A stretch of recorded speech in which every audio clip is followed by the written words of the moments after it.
Now back to our discussion of the Spring system at Sun. There is always a conundrum of how to innovate in the operating system. Academia is ripe for pursuing ideas that are on the lunatic fringe.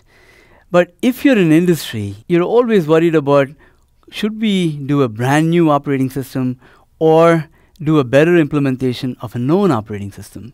Research in industry is usually constrained by the marketplace that it serves.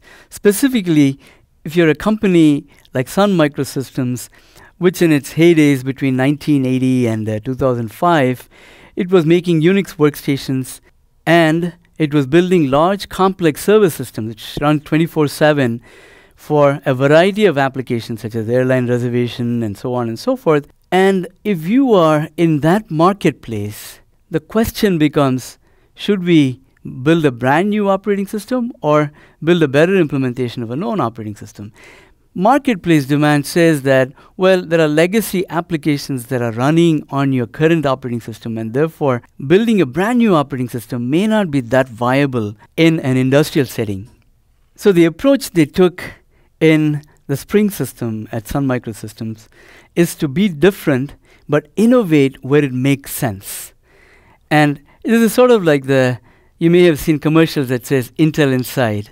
And the idea is in processor architecture, Intel is dominant, and a lot of interesting computer architecture research happens in innovating under the covers in the microarchitecture. So the external interface is still well-known interface like the Intel processor, but underneath they do a lot of innovation in the microarchitecture. In a similar manner, if you are a company like Sun Microsystems that peddles Unix boxes and you want to retain your customer base, then you want to make sure that the external interface remains Unix and external interface remains as Unix, but under the covers you innovate where it makes sense. And in particular, you want to make sure that everything that you do in the operating system allows third-party vendors to develop software against the new APIs that you may provide in the operating system and integrate that into your operating system, while at the same time making sure that such integration is not going to break anything.